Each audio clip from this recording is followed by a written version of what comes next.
Lights, camera, action.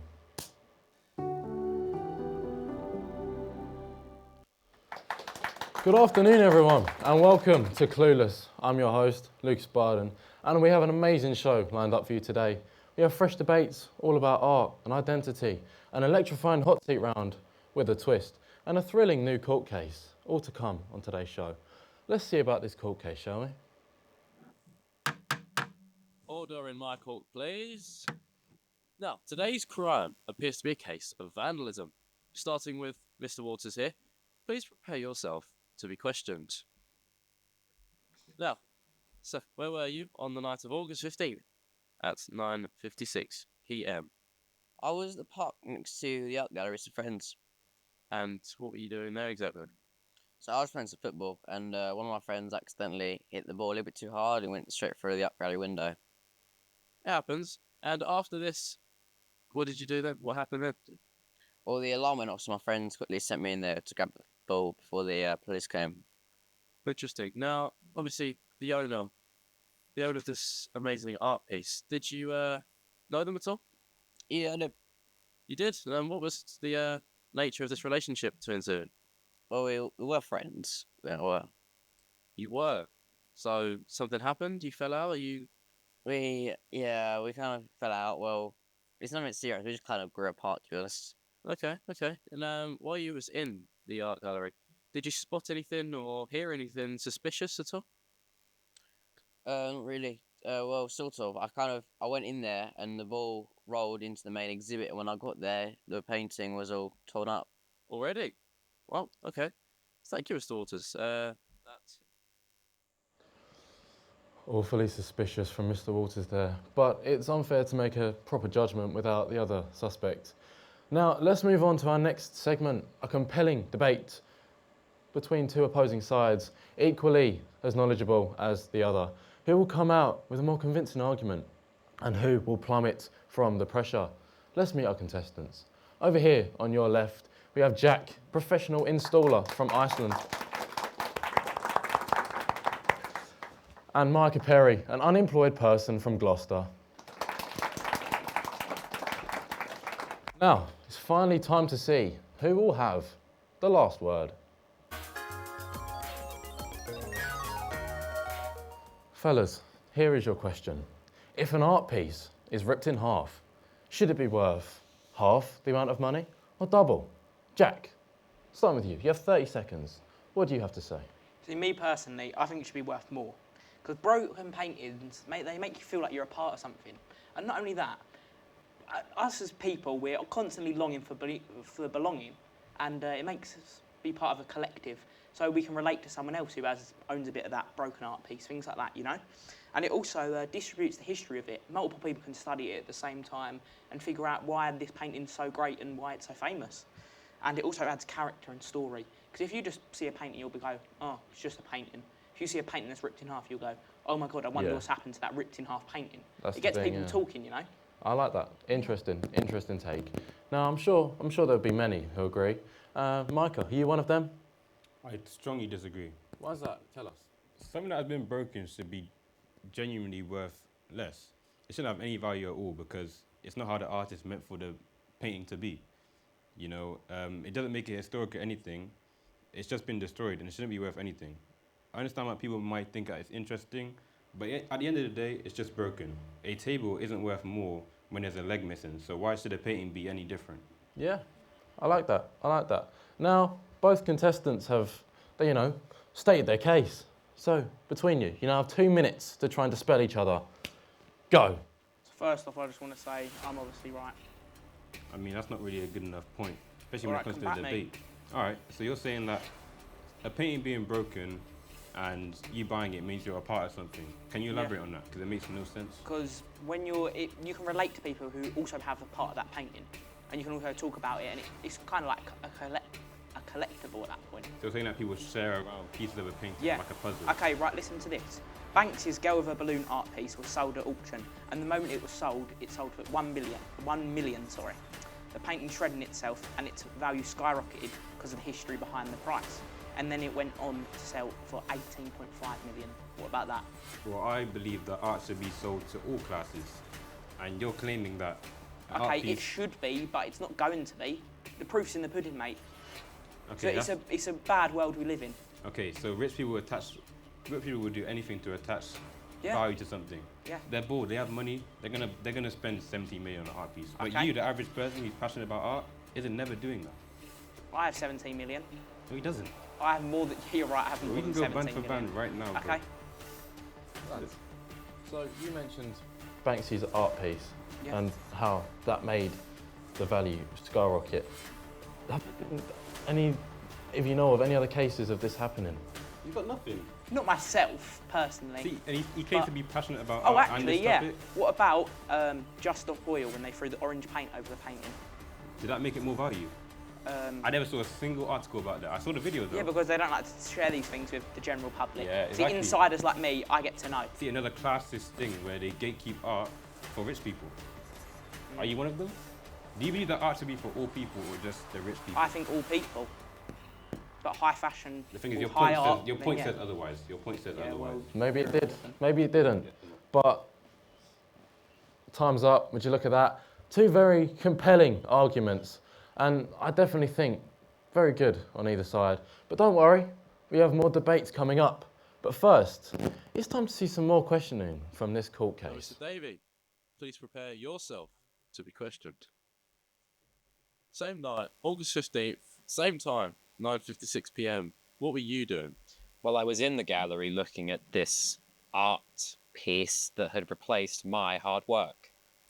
Yes, I see. And I sense a little bit of tension between you and this piece of art. Now, could this cause you to vandalize this piece? No, I could never vandalize someone else's hard work, especially as an artist myself.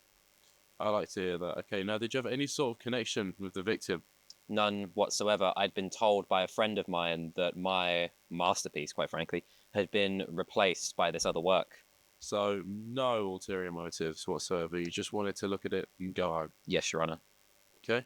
And why is it that you decided to do all of this while the art gallery was shut down for maintenance? I no longer live in the area, so even by the time I would have left to go home, the art gallery still wouldn't have been open. Okay. Thank you. Thank you very much, Mr. David. Now, some very interesting stories here. Now, one problem is, Mr. Walters, if, as you say, you went in and grabbed this football, how come when you ended up leaving, you left without the very football you went to retrieve? Silly Mr. Walters. Why would you leave with the football you apparently went in there to get? Anyway, we are back with Last Word. Our two contestants are still here ready with a slightly more controversial topic this time. Are you ready for the question? Because I am. Say an artist makes a painting. Should that piece of art be worth more or less if this artist is a notoriously bad person? What do you think? So starting with you, Mike, at this time. 30 seconds once again. What do you have to say? Yeah, I appreciate you for bringing up that point. It should definitely be worth less. If they're a bad person, their work should not be praised or even considered to be sold. You know, why would you even acknowledge their art in the first place when you know the thing that they said or done are bad? It's just pointless. Yeah? They're just a bad person, not some genius artist that happen to be good at painting. Yeah. No, It shouldn't mean that it's true. they have It's more true. value or it should be less. Jack, do you agree or disagree? I completely disagree, wholeheartedly. 30 seconds. Go ahead. See, I think it should be worth more, again, because you see parts of their character in their painting, and you see why it depends how bad we're talking as well. Are we talking about a shoplifter, or are we talking about someone who's killed millions? Yeah? And you also get to see a sense of their dark side in their paintings, and you get to see how they became how they did. And it also makes it collector's piece, because any fame is good fame. Yeah. They become infamous, and it makes people want to get what they had. Yeah. You know, and historians can use Jack. it as well. I'm not going to lie to you. Yeah, right. I'm loving how passionate you Yeah. are. But you've got 2 minutes Just of that too right knowledgeable. up. 3, 2, 1. Yeah, and historians can use it to see what patterns there are, and maybe prevent bad people from becoming bad. I don't believe you're being specific enough.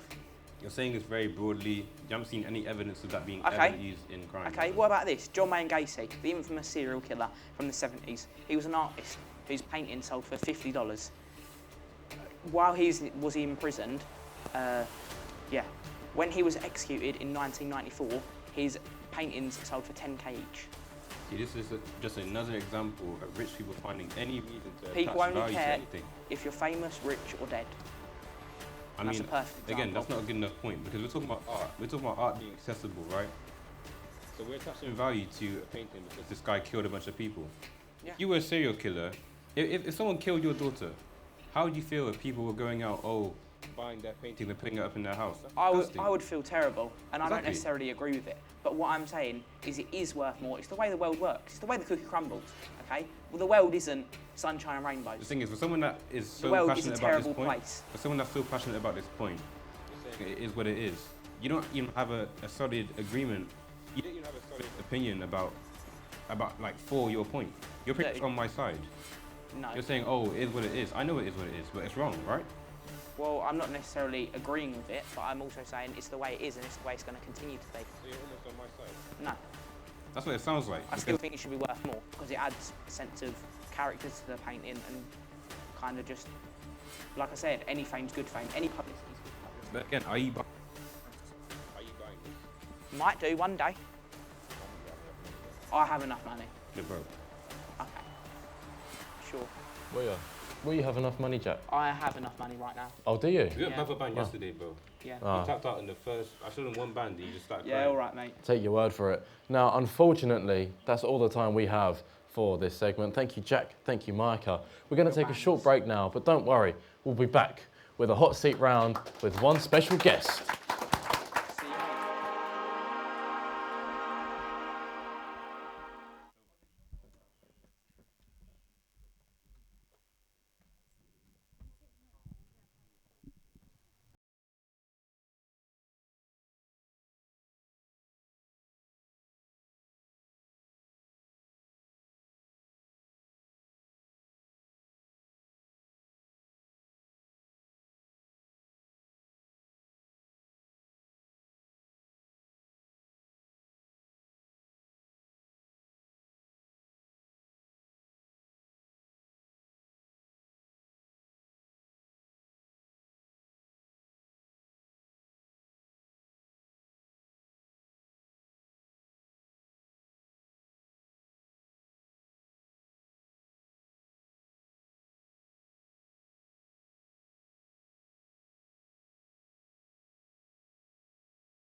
Oh, you better watch out. Better not cry. Better not cry. I'm telling you. You did this. Well, you got the job. You mean I can stay? Sure. Great job, everybody! Son of a nutcracker! Remember me? Barry Scott. Over 1 million women around the UK are at it. They've replaced their multi-purpose cleaners with Silibang Universal Degreaser. It's great on worktops. I don't need any other cleaner. The grease on my hob used to drive me mad, but Silibang takes care of it. I even use it on my pots and pans. Amazing. Hobs, grills, surfaces, pots and pans. It's so wonderful. Silibang Universal Degreaser. Bang, and the dirt is gone. I've got an idea for a Heinz ketchup commercial. I was at this super posh restaurant. Super posh. The type of place that has chandeliers and paintings on the wall and way too many forks. I think classical music was playing. But maybe it was jazz. No, definitely classical. The hostess walks up to me and she says, "Mr. Sheeran, is this your first time dining with us?" And I say, "Yep." The waiter comes over. He's telling me about the specials. Super fancy. Fancy vegetables, fancy sauces. I said, "Sounds fancy." So, fast forward, and the food comes. The waiter goes on to tell me, "We are proud to present this farm-to-table, blah, blah, blah, posh and fancy, blah, blah, blah, with a side of blah, blah, blah." You know, the food looked good. I just thought there was something missing. So I reach into my bag and I take out the only thing that can complete me. And at that point, the whole world came to a stop.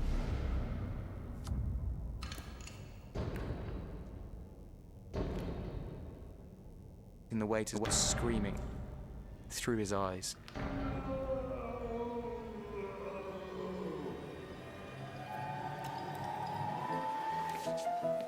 So that's my idea. Do you want to do it?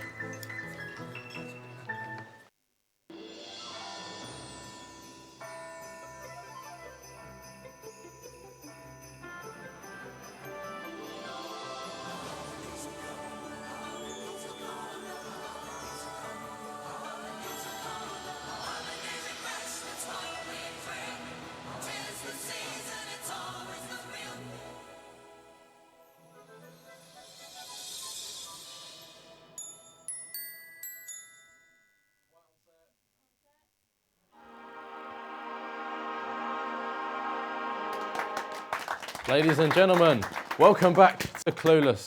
Now, we're about to crack the case on who vandalised such an amazing piece of art. But before that, we have handpicked someone to be interviewed on today's show. Ladies and gentlemen, put it together. This is Line of Fire.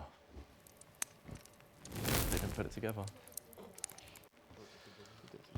Here we have my very special guest, Mr. Jim Jam Jamie Gray. Come here, sir. This is for you. Your weapon of choice. Fellas, begin. What does identity mean to you? Being yourself. What makes up your identity? Still being yourself. Do you have a favourite musical artist? Travis Scott.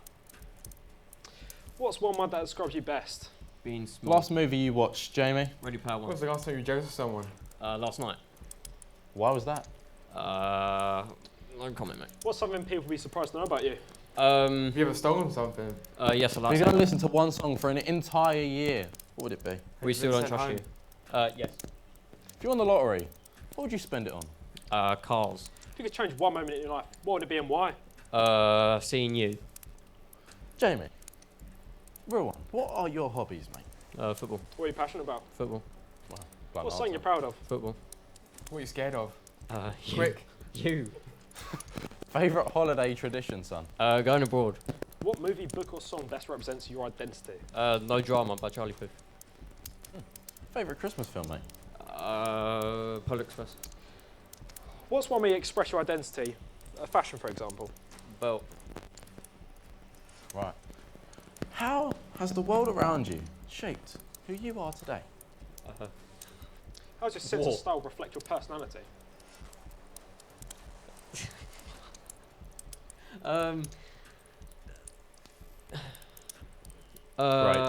Stalking. Well, took a while to get that answer out of you. But unfortunately, that long answer is what got Jamie out of time. So, Jamie, did you enjoy being on Clueless today? It was actually, yeah, it was good. Yeah? Well, that's good to hear. Because I'm sure, fellas, we had fun, didn't we? Yeah. Very much. So, as I've been talking about this court case, all right, we mentioned the other suspect. We saw one suspect. But now we've got a little bit of evidence. And before I bring that on, I just want to add, I'm a little bit suspicious, right, of Mr. Walters. I don't know if you are too. Maybe you think about Mr. Dave, but I'm personally quite suspicious of Mr. Walters. All right?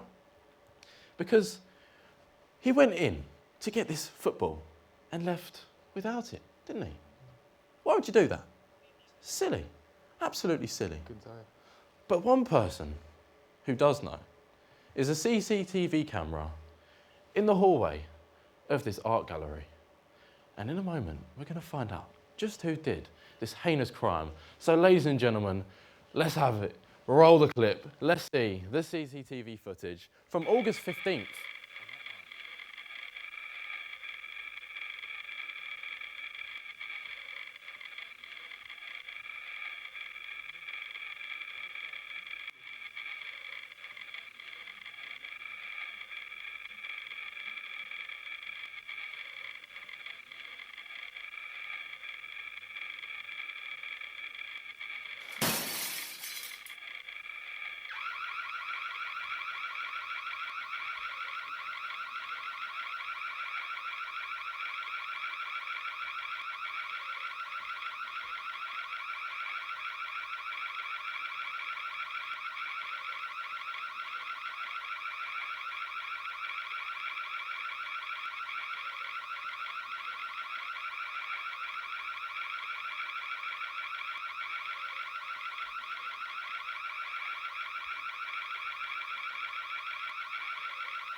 See, what's interesting is that both stories we've been told actually do kind of line up with the evidence, but one of them must not be telling the whole truth. Will we ever find out who did it? We just have to wait and see. Now, you may have thought that this was the end of the show, but I've got good news for you. Are you ready? Are you ready?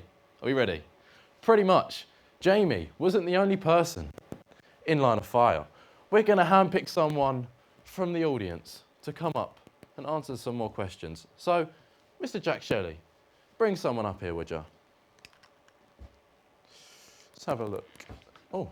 Whoa, whoa, whoa, whoa. Careful, careful. It's our first week on air. Here you go, mate. Microphone. What's your name? Ethan. Right. You excited to be here? Okay, anyway, go on. Start it, come on. What's your comfort food? S'mores. Favourite sport? Football. Well, that's a bit boring. Sweet or savoury? Sweet. Athlete, childhood hero. Go. When's your mum's Mo birthday, Farah. Ethan? 17th of February 1977. What's one food you can't live without? Bread. Favourite sport? Football. What's one of your favourite snacks when going to the cinema? Reese's. Have you ever been fishing? No. Most What? overrated sport? Formula 1. Tea, coffee or hot chocolate? Hot chocolate, I think. Favourite sports movie? The Creed films are pretty good. You? What did you do last Thursday? You don't want to know, mate. Pineapple and pizza, yes or no? Worst No. sports injury? I've Quick. been drop kicked by my cousin in studs. Is Jeff cake or a biscuit? It's a cake, but Hardest sport to master? probably fencing. Oh, what's your favourite ice cream flavour? Mint. Sure. Ethan, have you got anything going on this weekend that we should know about? I'm playing golf, I suppose. First sport you played as a kid? Running. Running. If you, right, were an animal, what would you be? Probably an otter. Do you prefer cooking or eating at a restaurant? Whichever one's One free. sport for the rest of your life. What is it? Go. Football. Or running. What is your favourite song to sing in the shower? Or nah. Are you a fast or slow eater? I'm in the middle. Swap lines with an athlete. Who is it? David Beckham. Victoria Beckham is fit. Come on, lads. Let's do this. How often do you order food? Properly. Very rarely. Ethan, Hello. now this is a question that may determine your future on this show. I don't like your breath Do you down hear the back me? of my neck. Do you hear me? Lads, I feel like I'm the only one giving him pressure here. Come on. What, Ethan, is your favourite sports team? Arsenal. Jack, get him off. Go on. No, not him again, not him again, not him again. See now, I hate to say it, I have thoroughly enjoyed doing this show, but all good things have to come to an end. We've had a good time, we've had Jack and Mike are arguing, we've had Ethan and Jamie getting grilled here, but don't worry, we'll be back the very same time next week. Ladies and gentlemen, I hope you've had as much fun as I have. This has been the best show ever. This has been Clueless. Thank you very much. Thank you very much. Welcome back to my courtroom. Now, we've all heard the suspect's side of the stories, and while we were watching the CCTV footage from that night, the jury were making their votes, and the verdict, ladies and gentlemen, is finally in. So, let's have a look, shall we? With a shocking 8 votes, fellas. The suspect found guilty is Mr. Walters. You have been found guilty with vandalism of an art piece valued under £5,000. You, Mr. Davies, free to go. However, Mr. Walters, not so lucky for you, you will be fined 2,500 Great British pounds and will be facing 3 months in prison. Get him off of my courtroom, please.